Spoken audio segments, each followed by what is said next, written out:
Today we're going to look at the Yokogawa LPS system on our pressure transmitters. What you'll need for this is a flathead screwdriver. And what we're going to be using for our presentation today is an S-Series EJA-E 530, and we're going to go through and show you how to use the LPS. Now the LPS allows you to make changes to the transmitter without actually having a handheld communicator or FieldMate. As you can see, the transmitter is powered up. We want to take the top off of it, the cover here. We want to make sure that you do not do this in a hazardous location. Make sure you're in a nice, safe location. And we're going to use the button located here on the indicator, and we're going to use this digital encoder located on the side. So let's go ahead and open up the digital encoder. It is covered with a stainless steel cover. And it opens up like that. And when we're looking at the screen, it'll go through the different things that it can do. It can change 9 parameters and then give you some information about the transmitter. So we'll start the system just by pushing the button, and it will tell you tag number first. Then it will go through and tell you what the tag is. In this particular case, there is no tag number loaded into this particular transmitter. So it just flashes tag and then blank. But it would display your tag number there if you needed it.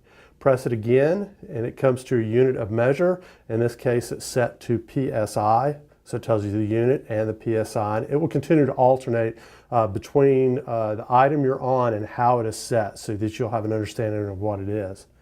Hit the next one and you're looking at your low range value, which is what your 4 milliamp is set on. It's on this one set to 0.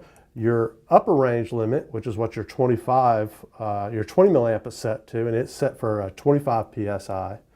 Go to the next one and you're looking at your damping, which is how quickly the transmitter transmits the pressure that it's reading.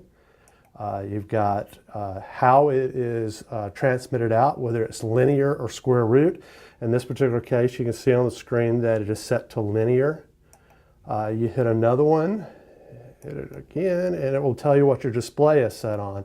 And this time it's set to display your engineering pressure. So it's made to show your PSI units. Your next one is, the next two actually require pressure to be set to the transmitter. They're there. You can put a pressure source to the transmitter and actually supply the pressure to set the low range value and the upper range value. In this case, we're not going to be doing anything with it. And then next is the info status. It'll tell you the information about the transmitter. It's an EJA-E 530 in this case. It's set up to read Heart 5. It's the device Rev 1, and it's software Rev 3.01. So it gives you some information about the transmitter. You hit it again and it returns back to regular mode there. So let's go through and change one of them real quick. So we've already opened the little door on this side. So what we're going to do is we're going to come in and go to what we want to change, which is going to be our unit of measure. Right now it is set on PSI, and we will go and just put the screwdriver here and we will turn it. And as it's turning, there it goes to atmosphere, pascals, millimeters of water, millimeters of mercury, torr, kPa, MPa, millibar. Let's leave it at bar. So once you leave it at bar, you hit the button again, and it asks you if you want to save that information. You hit it again, tells you that it is saved, and then you hit it again, and it goes back into the sequence of going through the 9 items in the info again. But now your transmitter is set to the new information. So it's an easy process to do. It's powerful. It can't do everything a handheld can do, but it can do a lot.